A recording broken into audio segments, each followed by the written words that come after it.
They know when faced with Muslims who study their faith, they have nothing but embarrassment.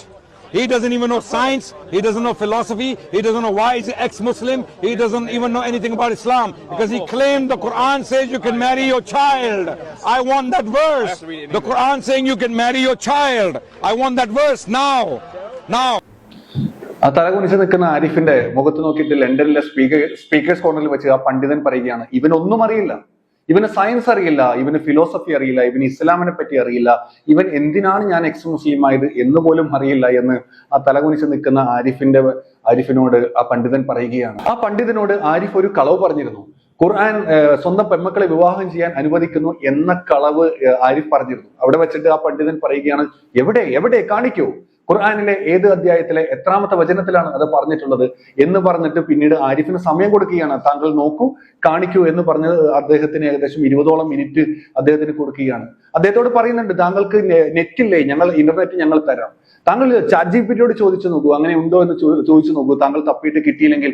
അങ്ങനെയൊക്കെ ഇദ്ദേഹത്തെ പരിഹസിക്കുകയാണ്. ആ പരിഹാസം ഒക്കെ ഇങ്ങനെ തലകുനിച്ച് കേട്ട് നിൽക്കുന്ന ആരിഫിനെയാണ് നമ്മൾ കാണുന്നത്. കുറച്ച് വർഷങ്ങൾക്ക് മുമ്പ് ഞാൻ ആരിഫിനെ കോണ്ടാക്ട് ചെയ്തിരുന്നു. ഞാൻ അദ്ദേഹത്തോട് പറഞ്ഞു, നമ്മളിപ്പോൾ ഒരു മഹൽ എടുത്തു കഴിഞ്ഞാൽ അതിൽ 1000 അംഗങ്ങളുള്ള മഹൽ ആണെങ്കിൽ അതിലെ 1000 പേരും പൂർണ്ണ വിശ്വാസികളായിക്കൊള്ളണമെന്നില്ല.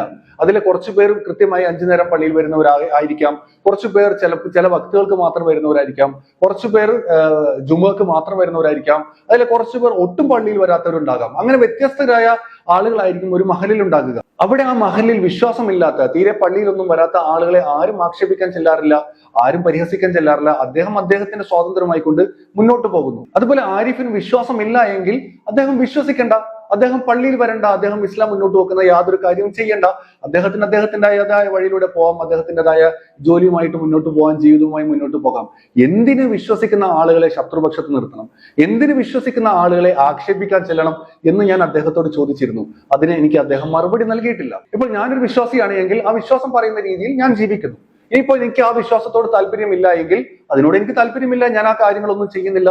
മറിച്ച് ഞാൻ അത് വിശ്വസിക്കുന്ന ആളുകളെ ഞാൻ എന്തിനാണ് ആക്ഷേപിക്കാൻ ചെല്ലുന്നത്, അത് വിശ്വസിക്കുന്ന ആളുകളെ ഞാൻ എന്തിനാണ് ശത്രുപക്ഷത്ത് നിർത്തുന്നത്? അങ്ങനെ നിർത്തുന്നതോടുകൂടി ഞാനൊരു അസ്വാഭാവികതയിലേക്ക് കടക്കുകയാണ്.